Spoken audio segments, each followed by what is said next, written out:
We are just past the top of the hour, and I see that our Zoom room is being filled. So, hello and welcome.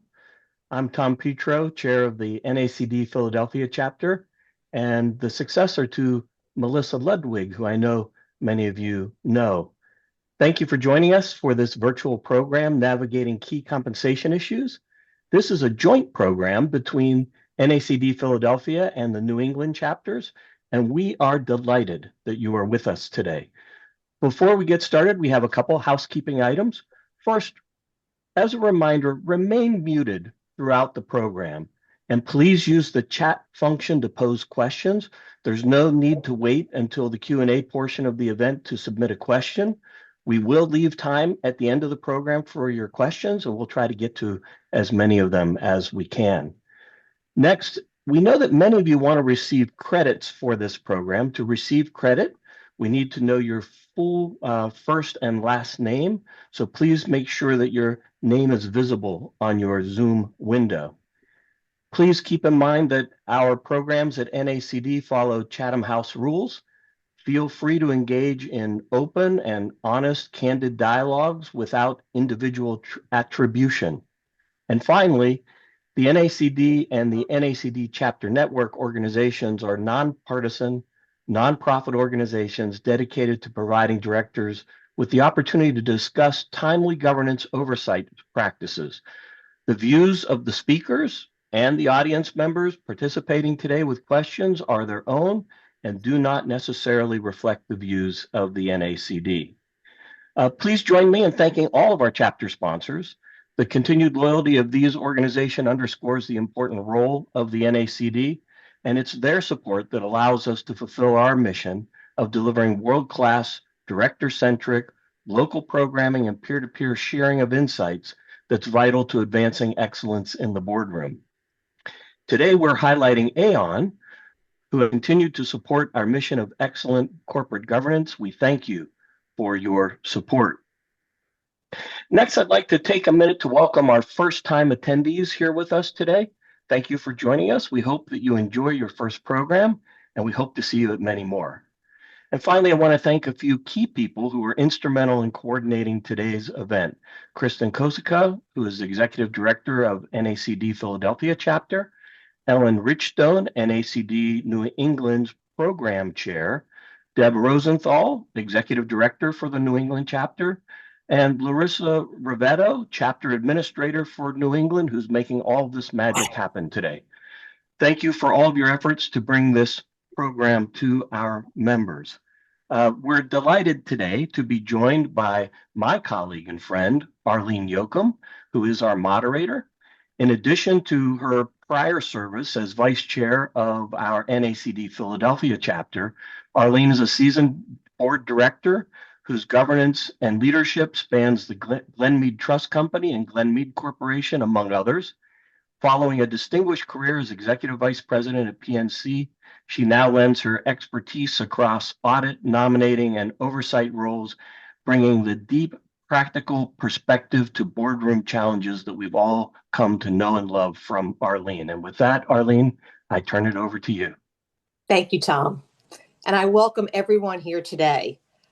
I am particularly excited to be part of this program.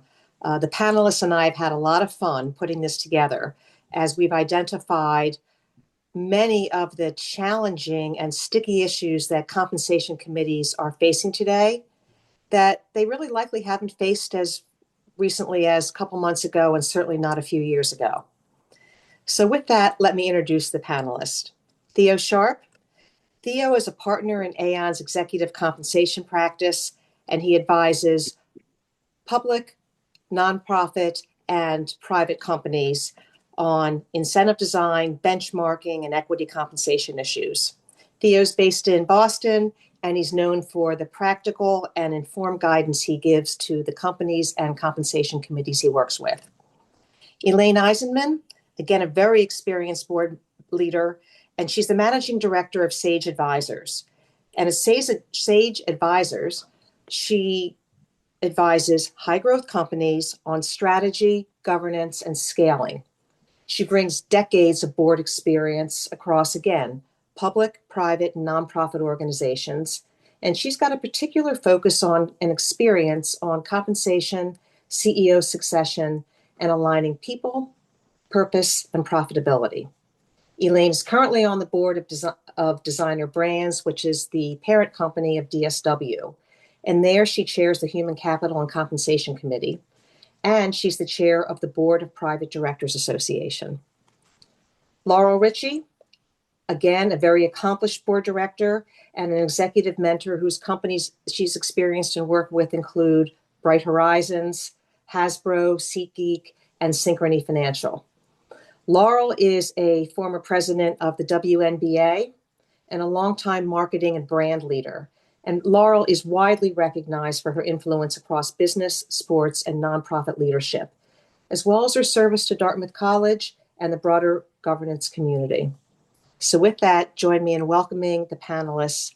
And what I'd like to do to start, and Theo, I'm going to turn to you. I'd like you to share the macro trends and key issues you're seeing compensation committees faced with today and having to deal with. Sure. Thanks, Arlene. Happy to sort of set the table. There's plenty on the plate right now for compensation committees for sure. The issues that are influencing the discussions in committee and boardrooms are just somewhat unprecedented. So we're having fun dealing with it, as we were talking about earlier. So it's an interesting, actually, array of issues that affect both public and private companies.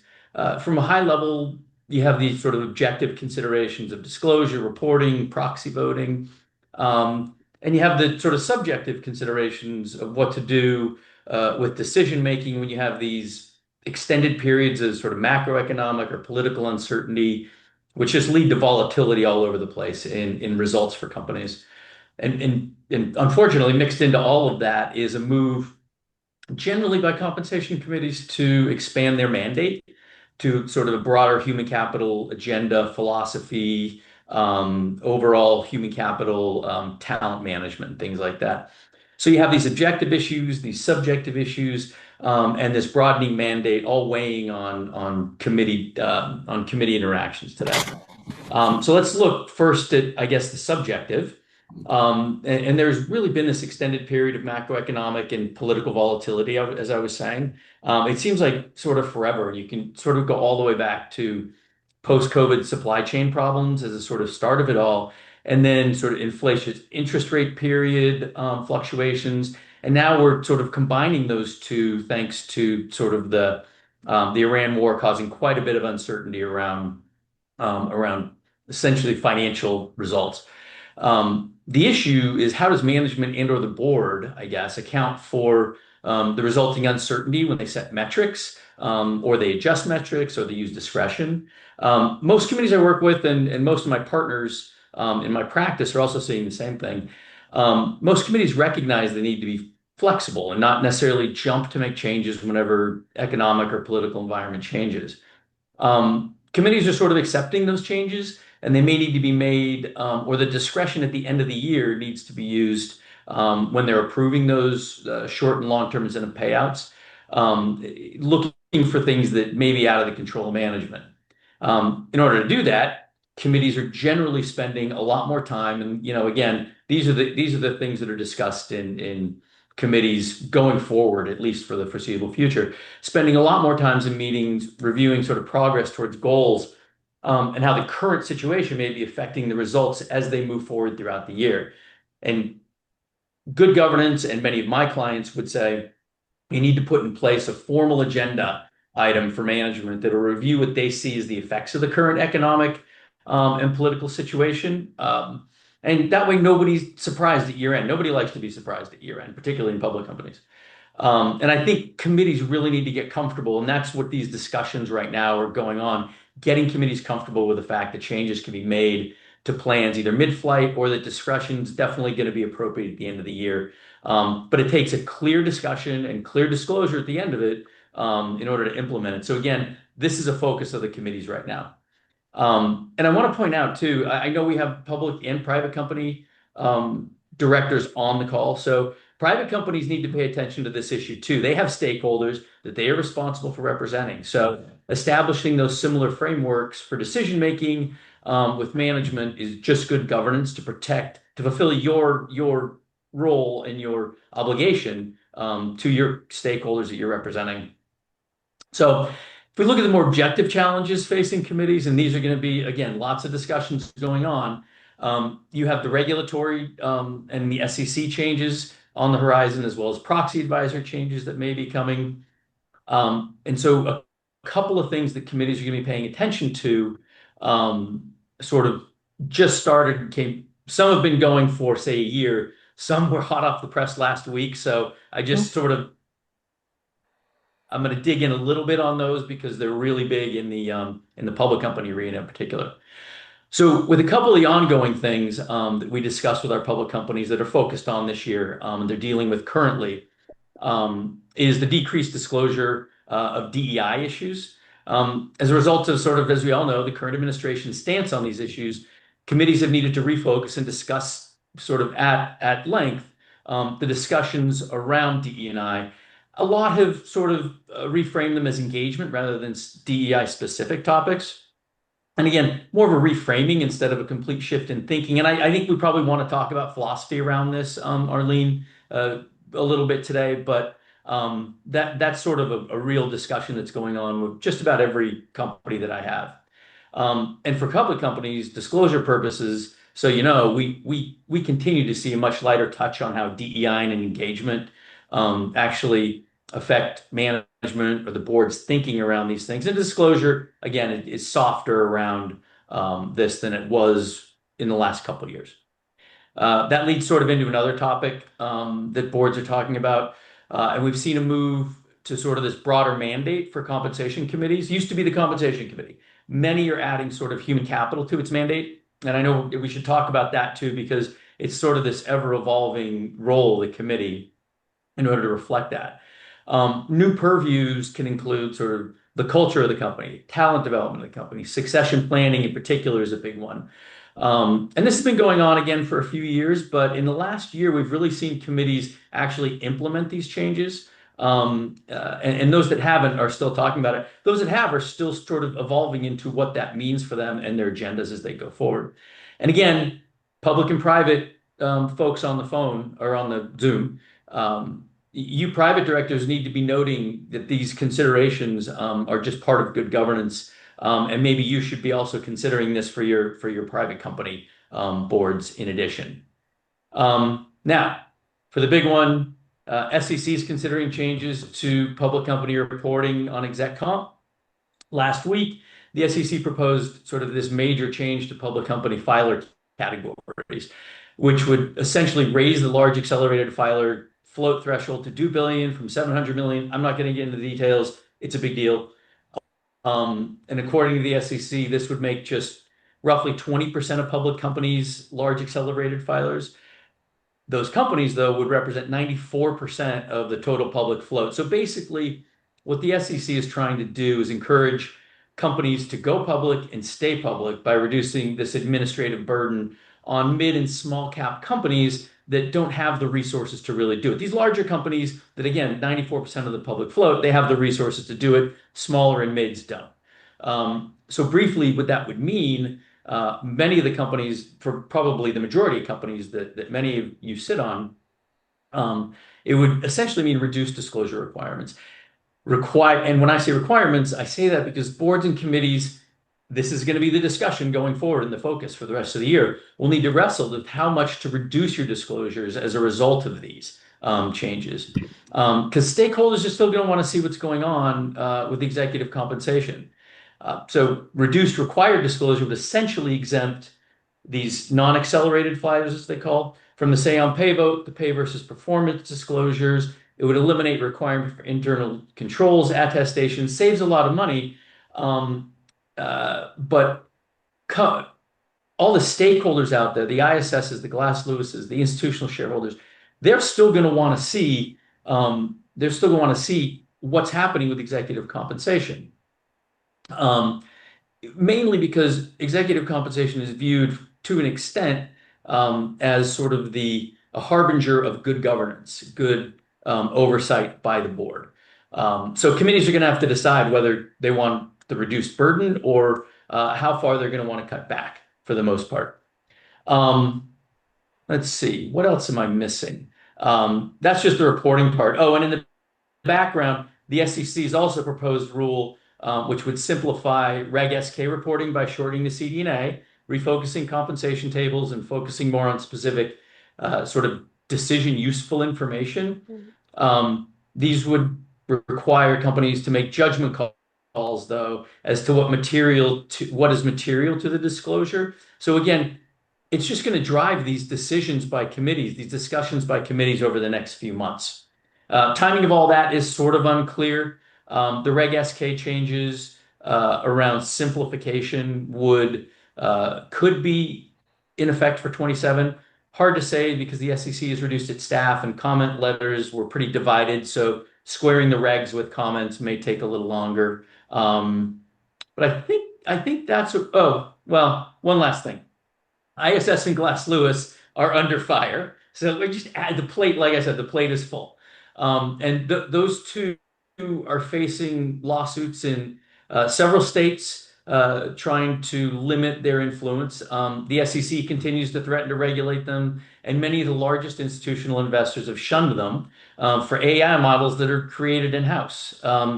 So while ISS and Glass Lewis continue to be relevant, and they've actually shaped a lot of exec comp discussion for quite some time, they may be waning in influence, you know, and we're just going to have to see what happens. But that doesn't mean that the discussion goes away with disclosure, with understanding what pay performance is, because everyone's still going to want to see it. So lots of issues, Arlene. That's the plate. It's very big. It's very full. I hope everybody's hungry. I'm actually full now. I know. So you've touched on a lot of points, and I think what I'll try to do is have all of our panelists, touch on those points because they're very current and timely. And in particular, the SEC proposal just came out Tuesday? The 19th. Yeah, it's coming out as fast and furious. One quick comment before I turn it over. As you mentioned that private companies are well advised to adopt a lot of these practices because it's good governance. It's also because many of them will be going public, not all, but many. So adopting these practices now is something they're going to need to do. And then often when they attract leadership for their C-suite, they're attracting leadership that's coming from the public sector and used to these practices. And this is in many ways the way they govern. So there are a number of reasons why a private company might want to adopt many, if not all, of the things that you're talking about. So with that said, Laurel, I'm thinking about how executive comp committees establish their pay philosophy and their mix with respect to cash, equity, their incentive plans, and then I'll add in benchmarking. Okay. I thought since Theo gave us so much, I just give it right back to you. Okay. Well, let me make sure. Keep me honest in following your Absolutely. list. So, good morning, everybody, and I'm glad to be with you today. I guess one comment before I talk a little bit about philosophy that I would say, as Theo, as you were going through that list, and I was thinking, yep, we got to deal with that. Yep, we got to deal with all of those things. It was a good reminder to me that my belief is that we have to be cognizant of all of those dynamics, but not get sidetracked by them or not go down the rabbit hole of them. I think when you have that much that's in play, it becomes even more important to double down on core philosophies, core principles, and revisit them, stay firm with those, and then discuss the implications of everything in play rather than starting with everything in play and then going back to the principles. So hopefully that's what we'll be doing on the committees and boards in which I serve. So, I think there are really four elements that inform and underpin comp philosophy. One is performance, obviously, of the business and of the individual. So figuring out how it is that, what is our strategy, how are we going to measure success, and how are we going to hold executives, and particularly the CEO, accountable for that. So we look at performance as our starting point. I'm proud to say that the companies that I'm affiliated with also think very heavily and carefully about the values of the company, the behaviors that they expect of their leaders, and down through the organization. We talk a lot about culture, role in community, the way in which we're going to drive growth, and conscious that it's not growth in absence of prudent risk management, impact on various stakeholders. So we spend a good amount of time on values and behaviors and culture in addition to performance. We obviously look at making sure that we are aligned with the interests of our stockholders and creating value. And we look at market competitiveness, right? We think a lot about wanting to understand how our comp plans for our CEOs and execs stack up versus the competition from kind of a fairness perspective, but we also think about it from a retention standpoint. We've had some interesting dynamics on peer group discussions, the how some people would define who are we in business, who are our business competitors, but we did a great analysis of, over a 10-year period, where did we draw talent from and where did we lose talent to? And that was a really helpful exercise for us to really think about that dimension of our competition. So I'll stop there. I hope that answers, or at least sets the stage for the philosophy discussion. You had two others. Remind me, what else would you like me to sort of touch on? Well, everyone can jump in, but I did mention compensation mix. Yeah. And a little bit about benchmarking. And I think you touched on that already. Yeah. So our mix is, we think about cash, and the role of cash really is to reward in the short term. And we think about, this is for public companies, equity in the long term. So we have a mix of both on most of the 3 public companies that I work on, that I'm a board member of.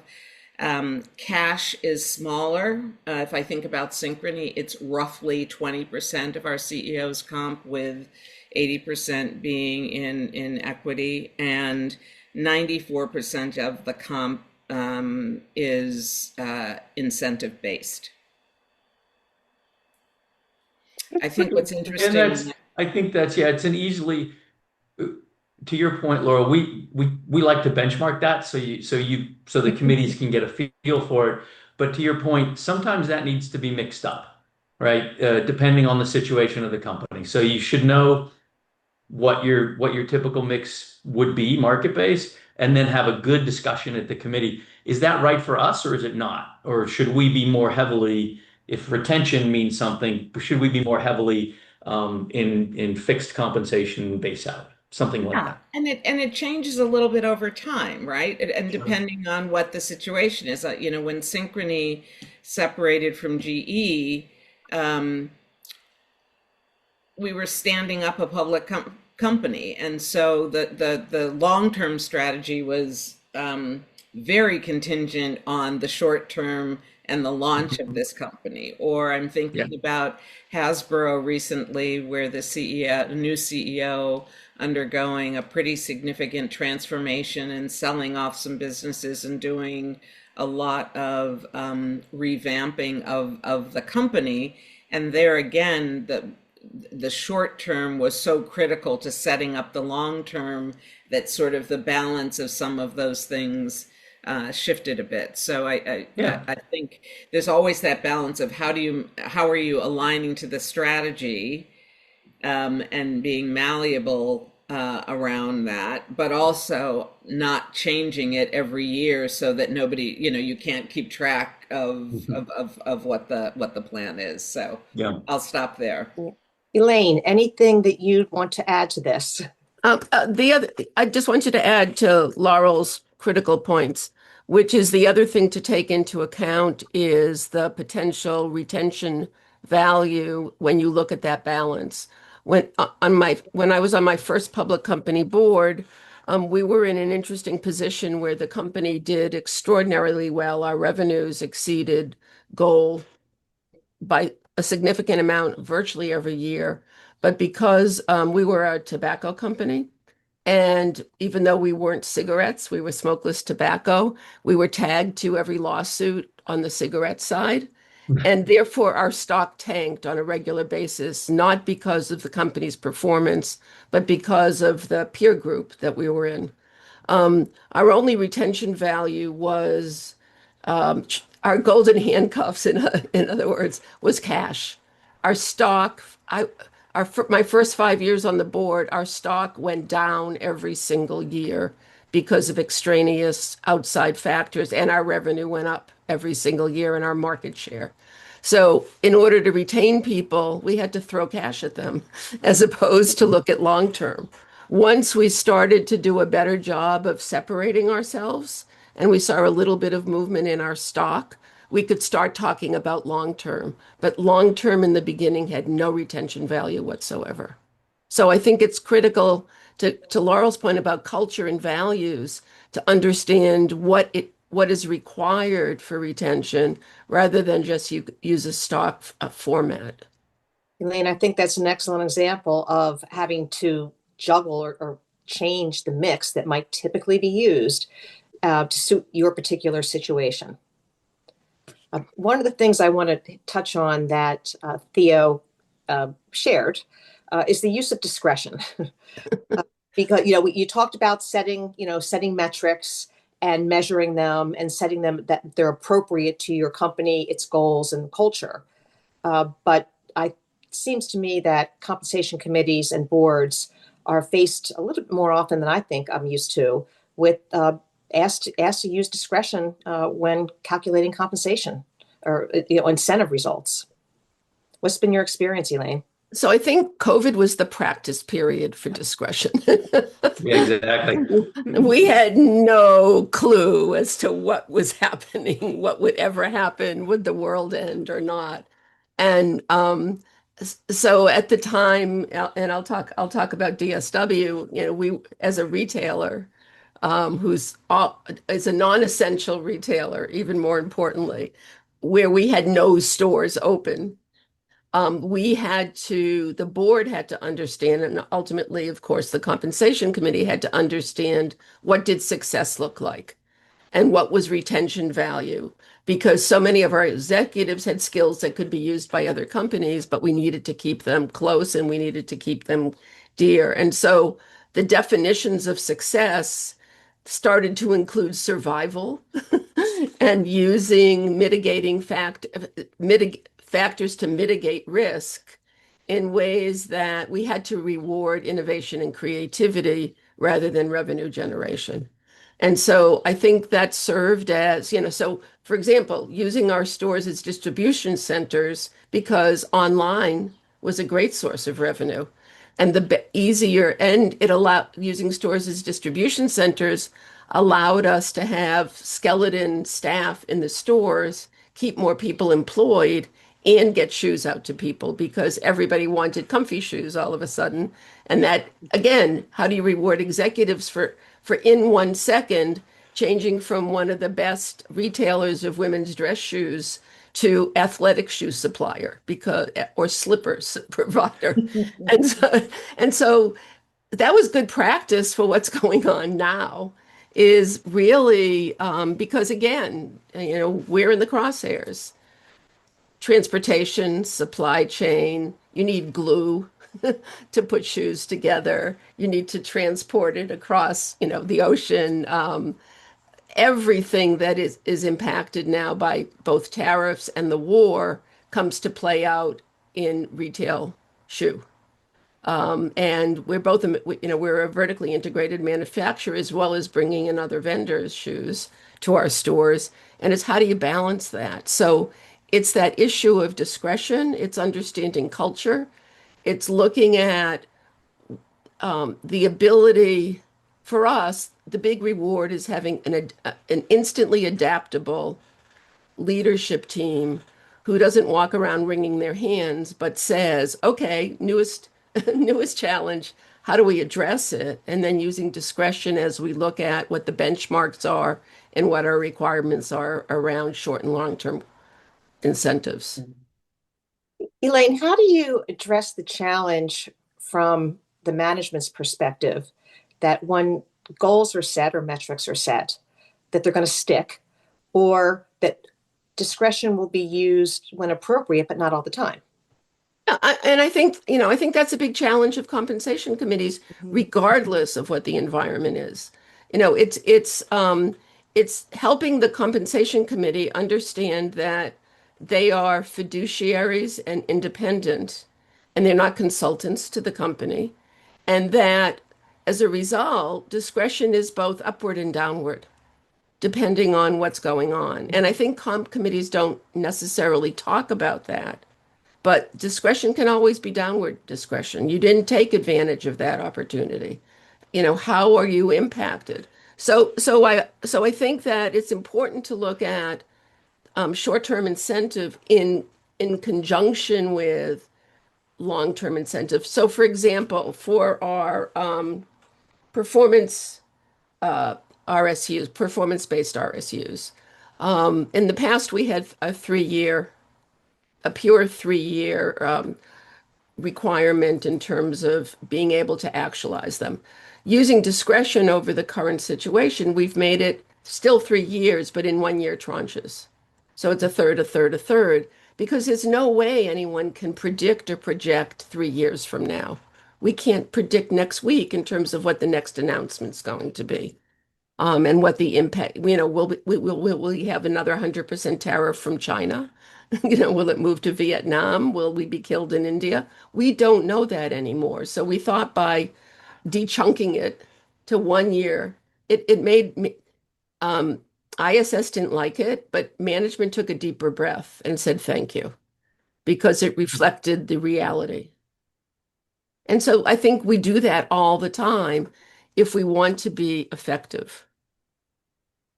I think the hard part, Elaine, is that committees up until the last couple of years, sort of that post-COVID period, have not been used to these discussions. It makes them uncomfortable because they get criticized all the time. Right. But I'm finding that more and more committees, one, should, and two, are getting more comfortable using that discretion as long as they have the structure around the discussion, as long as it's not a surprise to anybody just in the last meeting of the year. Yeah, exactly. It has to be, and I think that's key. I think it has to be ongoing. You can't Mhm. be silent and then all of a sudden say, well, here's what we're doing. It's, even though you're independent, it's working in constant alignment with the senior leadership team to understand what they're Mhm. going through. And if you can't understand that, you can't be an effective comp Yeah, committee. right. I find myself wishing that there was another word rather than discretion, right? Yeah. Discretion sounds like you're sitting with a pocket full of money on a whim deciding you're going to empty it or not, right? It's always frustrated me because it feels, I don't know whether it's variable, I don't know what the right word is, but it's very considered work on the part of the committee. Mhm. And I think you're right. COVID sort of taught us how we have to operate in an environment of ever increasing uncertainty. And that has continued, whether it's tariffs or a whole, wars, all the things that we've listed. And I think, you know, I I think we have to find the balance of at some point during the year, we have to decide on the plan that is going to serve as the base, right? We can't have a whole year where everything is up in the air. There's a point in time where you have to make a decision Right. based on a set of assumptions. And then if you're clear on what those assumptions are and what's in that plan and what are the kind of extenuating factors, then you can make the adjustments in comp down the road based on that. And again, that to me just doesn't feel like discretion. That just it feels like strategic decision making. No, It's I completely agree with you. I mean, I think one of the things we've been talking about is creating an unweighted scorecard. So Mhm. we don't have to use the word discretion, Right. but we can say, here's what we're holding you for. Yeah. And as the world evolves, we'll put some weights on it at a time when when you can still do something about it. Yeah. it's structured judgment Right. or structured, right? Right. Something along those lines. I think it's more adaptable judgment. Well, the other thing we have used, we've dialed up and dialed down, and I think that's also really important when you have these, what is the piece formerly known as discretion, right? It's really important that the spirit of that is not just potential upside and making someone whole. It really has to be a strategic underpinning, and there are times when it is exceeded, and there are times when you fall short, and exercising that negative discretion, I think, is as important as the upside. Completely agree. My experience has been, for better or worse, that when discretion's been utilized, it's in an upward fashion. Have you been in a situation or experience where you've had to ratchet it down? Yeah. And how has that been communicated so that it's not a incredible surprise that knocks the wind out of the sails of the recipients? Yeah, it was a business development that didn't go our way, and it was a very significant uh, piece of a piece of our strategy. And to the credit of the CEO on this particular company, she actually came forward and said, "I think this is a moment where we exercise negative discretion." And to the credit of the management team, we had no pushback whatsoever.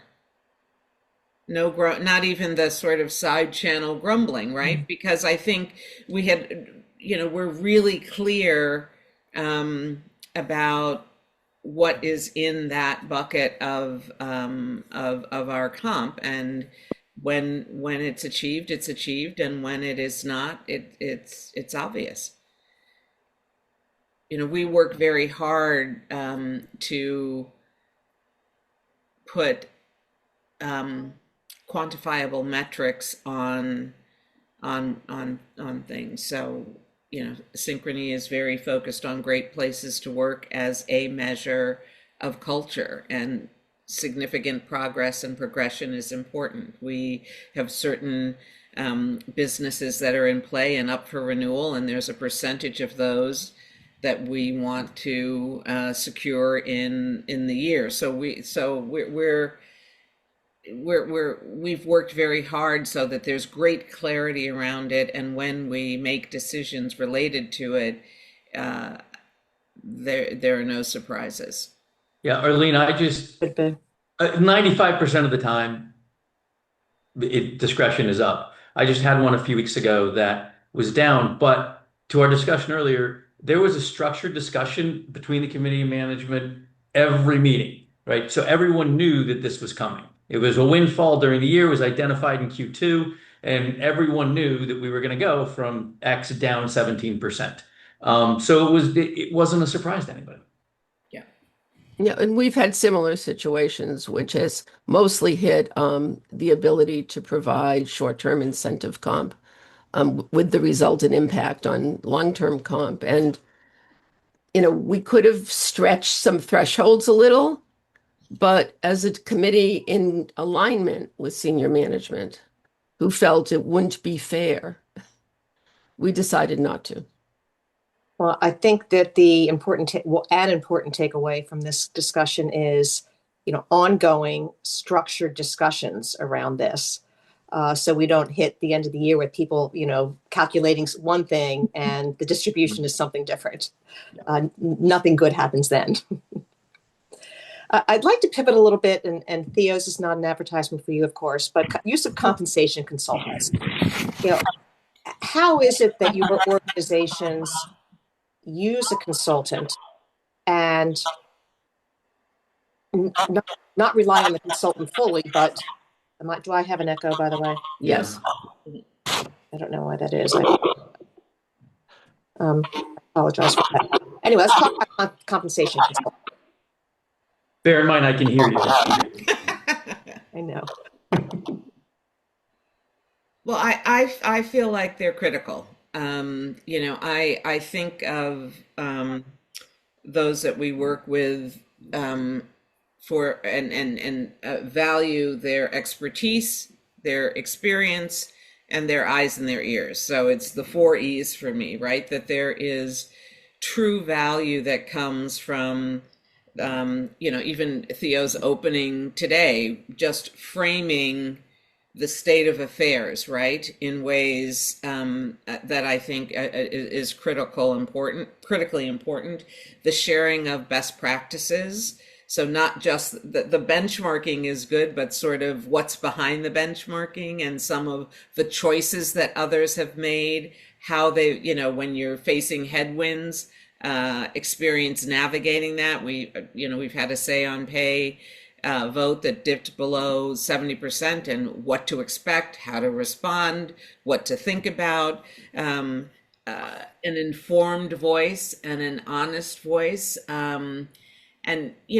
I think while there's great responsibility on us as board members to stay current, stay informed, part of that, to me, a big part of that is engaging with knowledgeable, unbiased experts who can provide wise counsel and a depth and breadth of experience that will always be bigger than the 6 boards that I'm on. My universe is 6, right? And a mix of profit and for-profit, nonprofit. So I can't imagine doing the work without them. Have some thoughts on how to select them and what's important in that, but I think it is a critical role.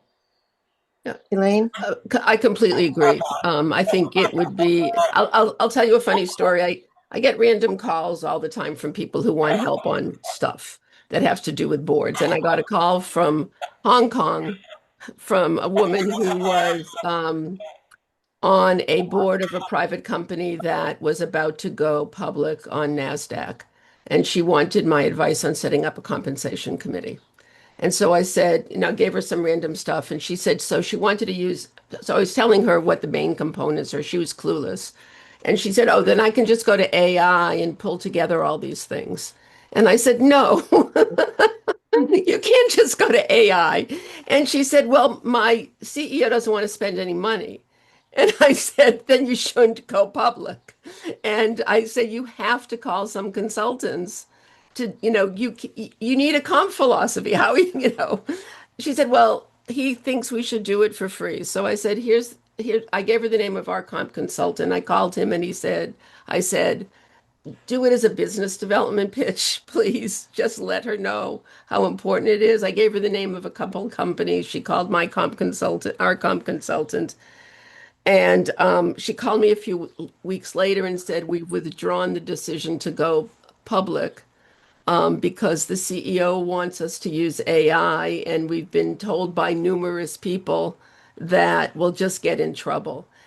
And, to use the British term, I was gobsmacked by the naivete and the dangerous shoals they were going to put themselves in to think they could do it on their own. Because it's so complex. Be wise and pound foolish, right? Right. That's exactly right. You just doubled your cost on the other end. Right. That's exactly right. That's exactly right. The other thing we use our comp consultants for are we do an annual total board refresh on what's new, what's exciting, what's depressing, what's critical in executive comp, so that we look at peer groups, we look at the world in general, we look at the trends that they're seeing. So they provide an important source of education for us. Another E, I'm going to get that one. Now it's the 5 E's. 5 E's. Right. Yes.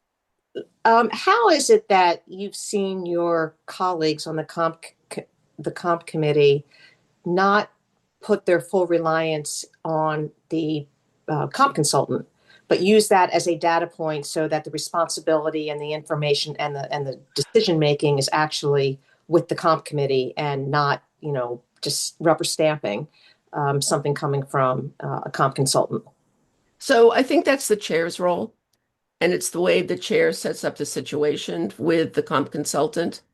Um, when we do presentations on whatever it is we're discussing that requires an outside consultant, I discuss it with our consultant.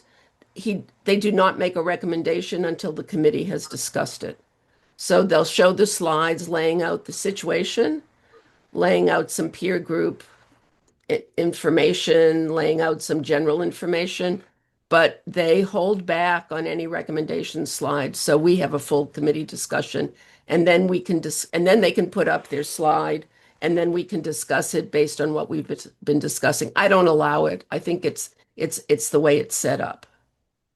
I also think this is the same muscle that we use with the management team, right? Where they are running the business, but we have a responsibility to ask the probing questions, to dig deep, and to make sure we're comfortable before we advance, before we take votes, before we make decisions, before we approve the things that we're being asked to approve. And, I think that I haven't found that to be an issue of sort of abdicating responsibility to a comp consultant. It's extremely valuable perspective and information, but it just feels like it would be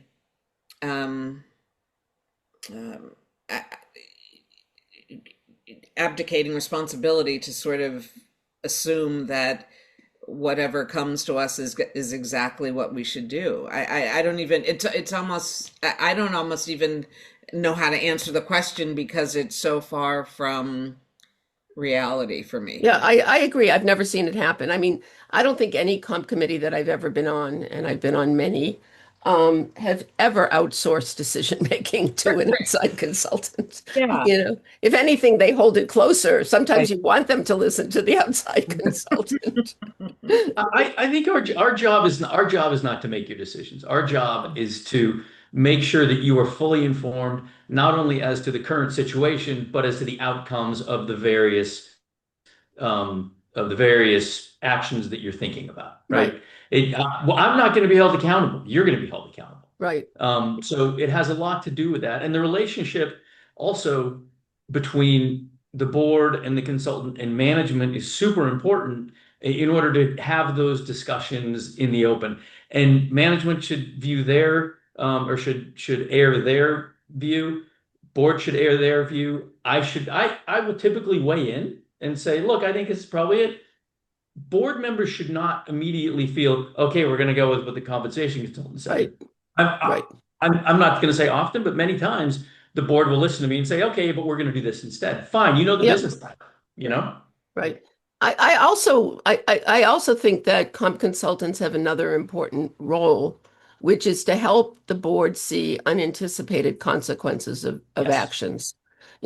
Their lens helps us. I like it when my comp consultant says ISS is going to hate it, or ISS will be fine, but Glass Lewis is going to give you some trouble, or I bet you're going to get an investor call on this, or it's different than your peer group. We can't see that, but that's why we pay an outside consultant. Yeah. As I always say, look, make the decision that's right for the business, but know what's going to be said about it. Right. That's exactly right. And I think that's such a valuable role for comp consultants. Think of it. So for those who have not been on compensation committees and things, think about the disciplines that go into comp committee decision You have to be essentially an SEC lawyer, you have to be an accountant, you have to be a tax attorney, right? You've got to be a financial expert. All of that goes into comp committee decisions.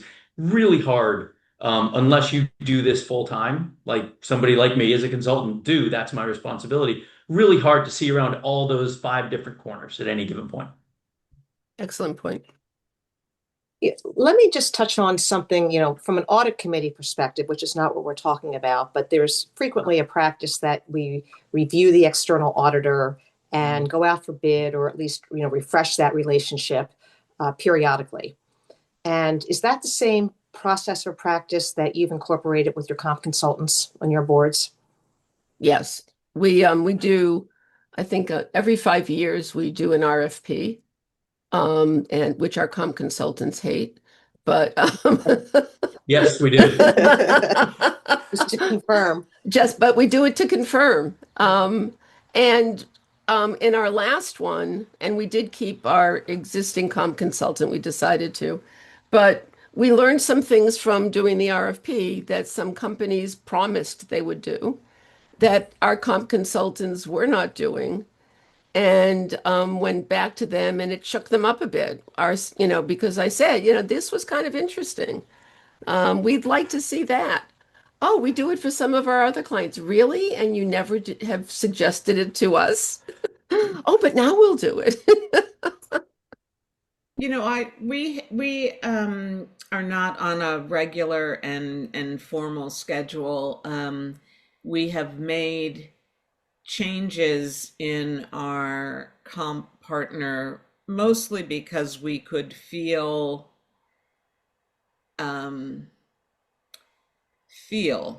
complacency. It just felt like it was time in one case. And in the second case, we had taken an action and felt that our consultant should have been able to help us think about the potential responses. We still would have made the exact same decision, but we hit a headwind that we weren't blaming them, but we did feel they should have, to the point of, if you're going to make the decision, here are some intended and potentially unintended consequences of doing that you should be aware of, and continue on. So the last thing, I'm pulling ahead from sort of pieces of advice that are at the end of this session, but as long as we're on the topic of comp consultants, I think it's really important. I believe this is a hire of an individual and not a firm. Interesting. Because I have worked with the same firm with three different partners, and found the experience to be different, right? Because so much of this is advice and the experience that they bring. So in the selection process for me, it is very much a choice of an individual, and I am asking for that individual to be our lead person. I was at an event like this and heard someone who was fabulous called the company in to be part of this RFP, and it became clear when we asked, and who will be our lead person, and it was a totally different person who hadn't even been in the room, and for me that just wasn't an option. Yeah. Yeah, and that was a question in doing the RFPs. You're delightful. If we work with you, will you be our person? Yeah. Because sometimes you're absolutely right. Mm-hmm. Well, one of the things that I've seen, I don't think it's a common practice, but as the RFP process is going on, the organization, the company will ask, could you please introduce me to 2 or 3 people that you would put on this engagement?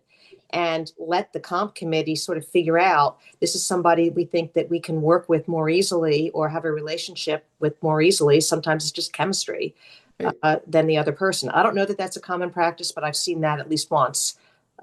And, that's just how that RFP process played out. Let me move on because it's a similar question, but let's talk about, I was going to talk about shareholder engagement, but maybe stakeholder engagement is just, a broader question. But how is it with respect to compensation questions or compensation matters that your organizations engage with, outside entities, typically investors, but not always investors, that have questions and concerns about executive compensation? Are you a reactive and wait until the calls to come? Is there a proactive process you have in place because you want to make sure people are engaged and informed? Or is it just different from organization to organization?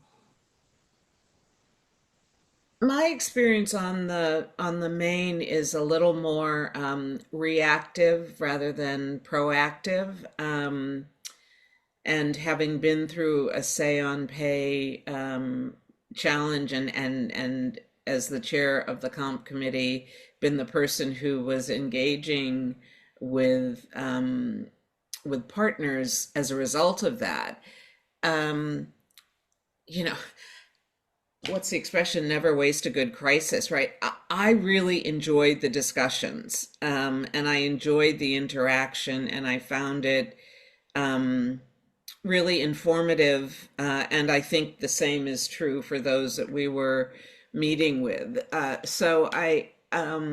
don't know that I've shifted from reactive to proactive, but I have definitely become much more open to conversations. And that a couple of the boards I'm on, when they do investor days and bring investors in to talk about what's new, we engage in that as board members in ways we didn't before. I happen to think that's a good thing, right? To sort of not have us hold off and not, I would never want, coming out of this experience, any of our stakeholders to think that we are not accessible. I've had mixed experiences. Have been proactive during COVID, was proactive because we were using positive discretion a lot in awarding long-term retention grants. And our investor relations people said the investors are going to go crazy with this. So that was a proactive time. Some of the and I've done some that have been reactive too, where we knew that ISS was not going to be happy, and so we called our major investors. And some of the discussions, as Laurel has noted, have been informative and helpful.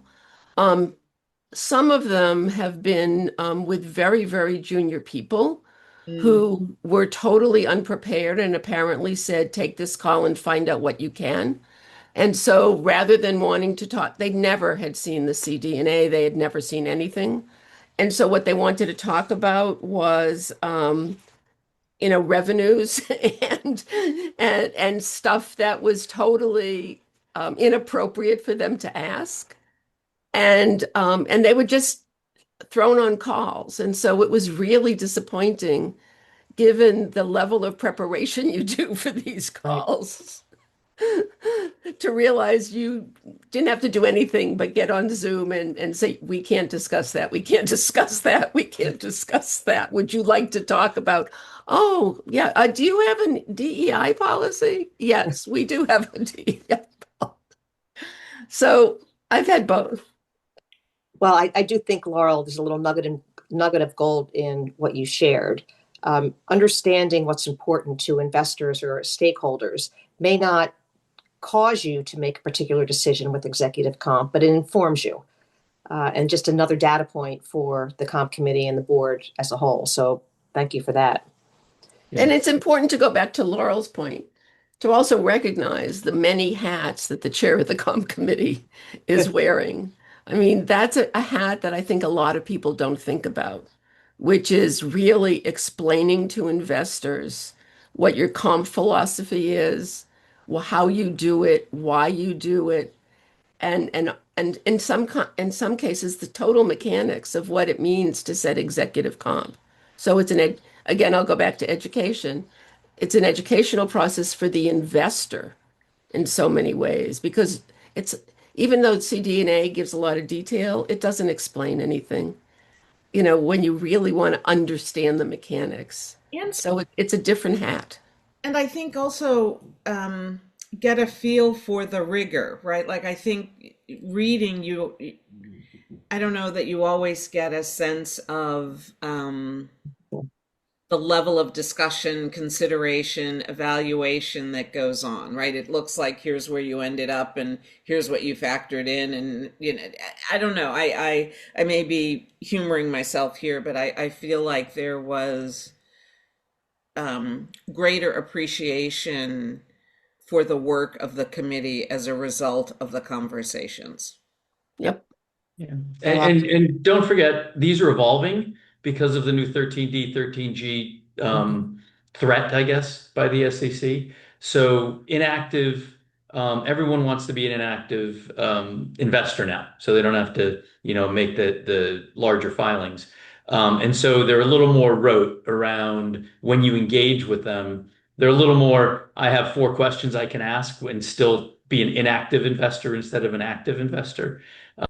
So this whole area is going to evolve over the next probably 2 years with these new regulations and things.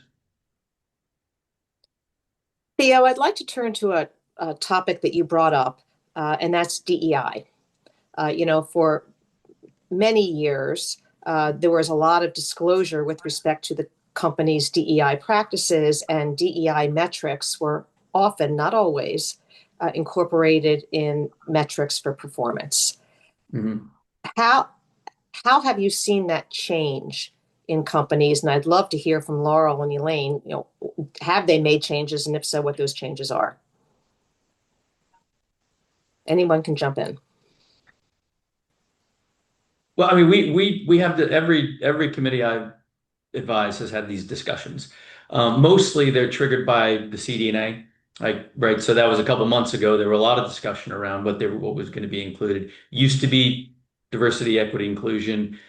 Most have just rebranded. I will say philosophically, I haven't seen changes in the way decisions are made or the focus of the cultural sort of oversight that the committee gives.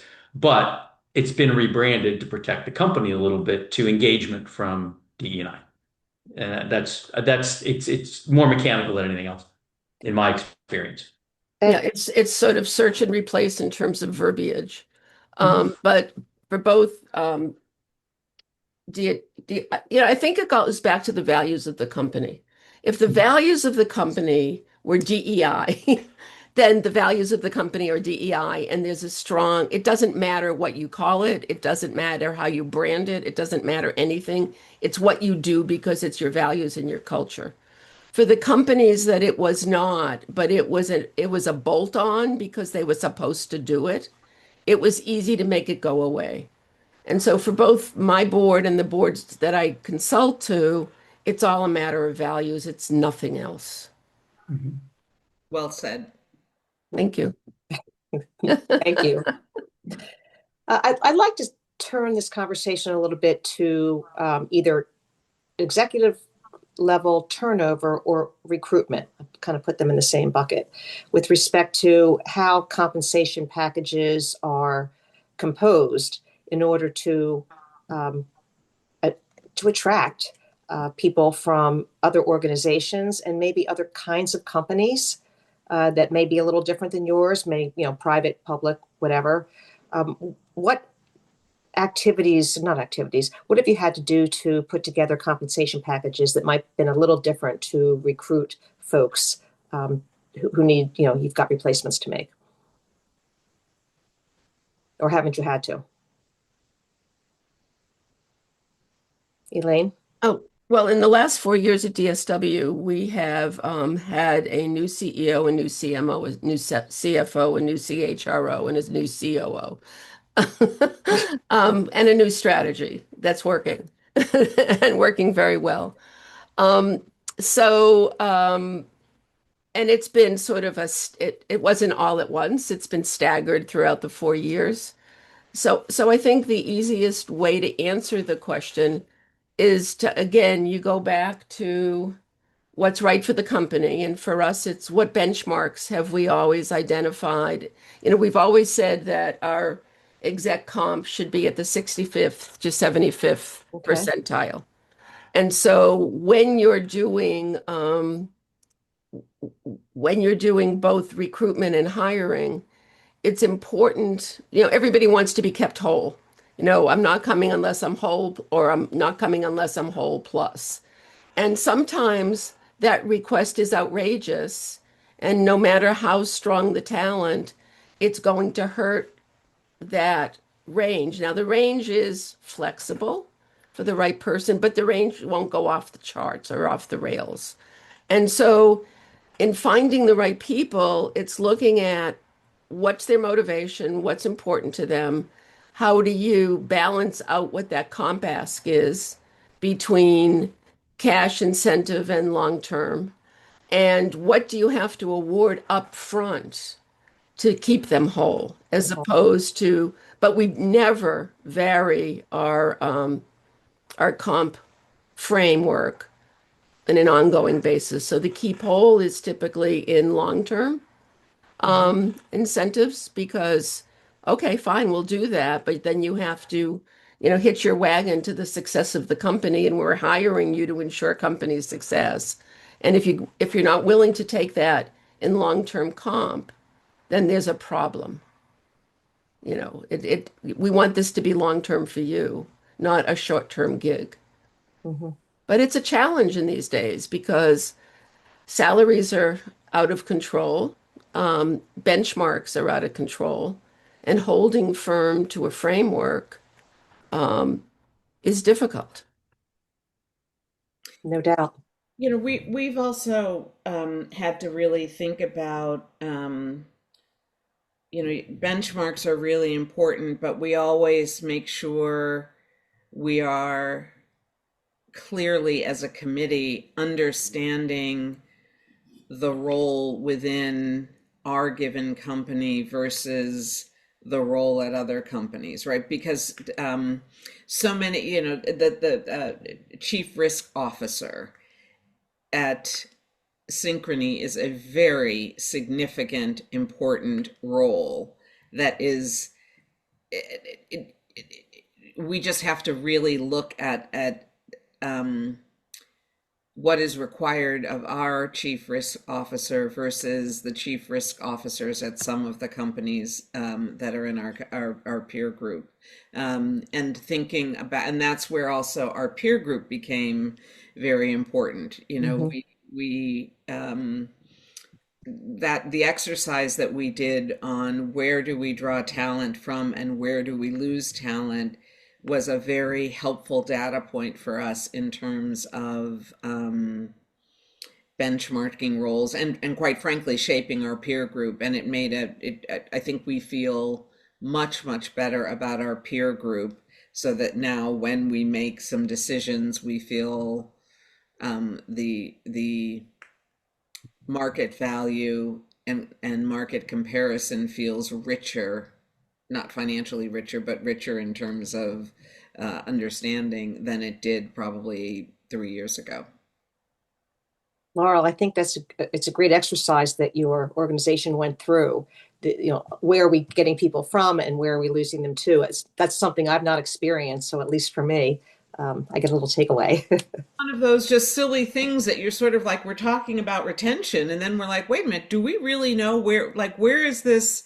We're not losing people to regional banks, and we're not drawing people from regional banks, right? And so that was really, sometimes it's the simplest kind of no shit Sherlock, pardon my Yeah.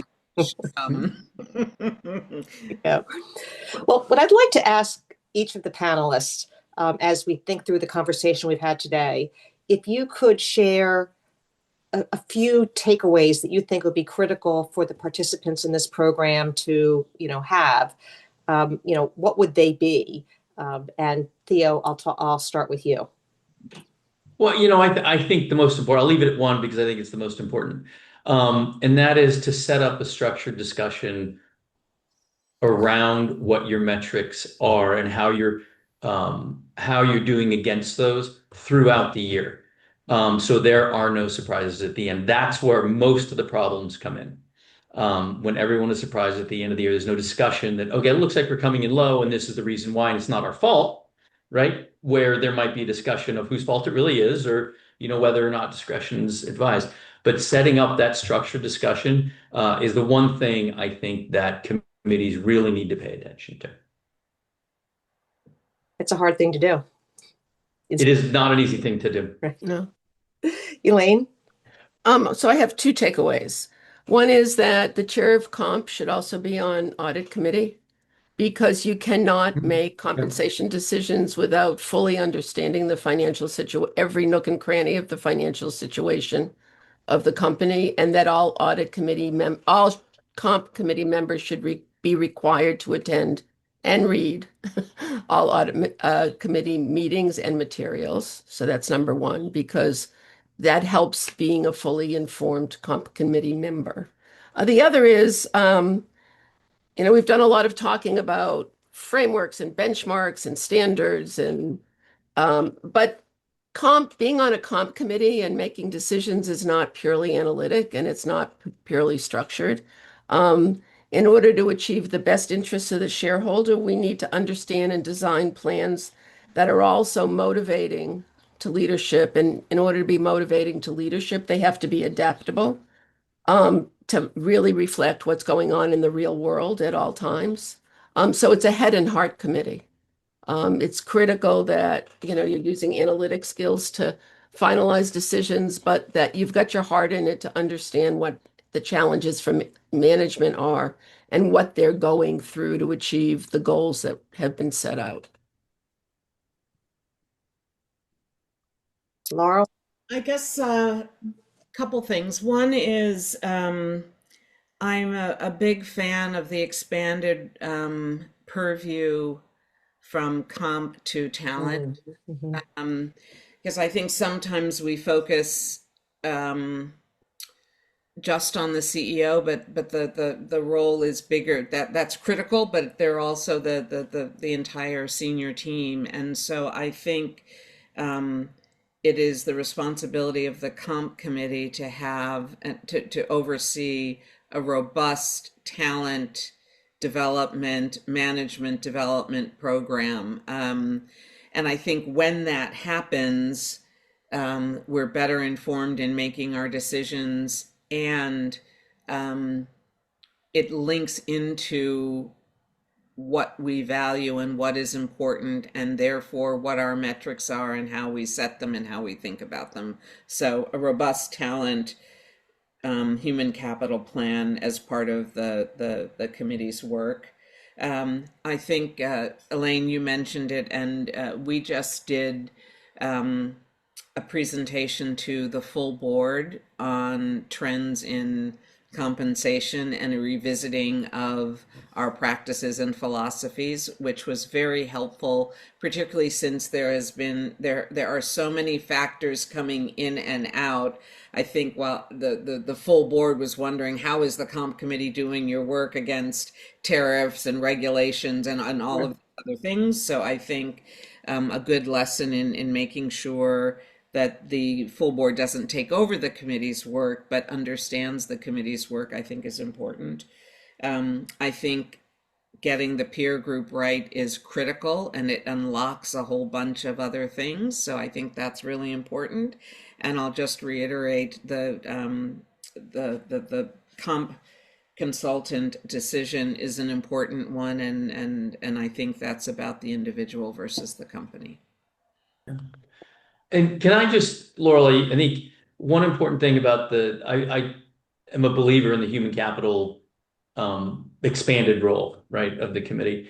And what I have seen work super effectively is the succession planning aspect of that expanded role, if the committee is willing to take that on, and it should take that on, because it does sort of everyone then gets evaluated on their potential, on their fit for culture, on, where they're going. So everyone's on the same page. It sort of tamps down the volatility among the ranks, Yeah. right? And then you also are sort of forced to have a plan if a CEO leaves. Because if you're not ready for that, then all hell can break loose. We have a process where each department on a regular basis does their succession plan. And that is true for the ELT also in terms of the CEO. The other thing I'd add to Laurel in terms of development is as the compensation committee is also responsible for the CEO's performance review. So we do that on a regular basis also around leadership skills as opposed to the revenue piece. And we have a form where everybody fills out. The CEO does a self-evaluation, and then we have an executive committee meeting to discuss the thematic results. It's a lot to take away. I want to end by thanking all three of you. This was, from my perspective, a wonderful discussion and full of a lot of great advice from my perspective to the participants on the call. With that, I'd like to turn it over to Ellen. So thank you. Thanks, Arlene. Of course. And thank you, Arlene, Elaine, Theo, and Laurel. I agree with Arlene.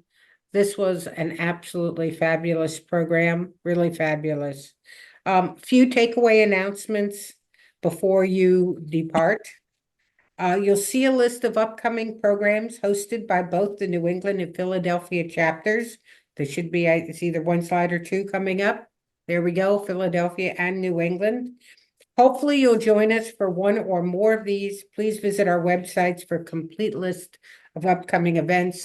Should you be available to come to Boston on June 4th, we have absolutely 2 open slots for the all-day program for sitting public company directors. It is available next week, and it is a phenomenal program all day. Philadelphia also has the virtual coffee breaks and the mid-year economic update coming up. So again, wonderful programs. Finally, don't forget the survey. The link is in the chat. There's a QR code on your screen, and it will be in our follow-up email, which you will all receive later today. Please take a moment to fill it out now. We really do value your input, and we use your comments to shape our programs. Thanks, everyone, for attending. As we've said before, we love doing programs jointly with Philadelphia and with the team there and here. And it's wonderful to see you all. And hopefully we'll see you at our next event. Thank you.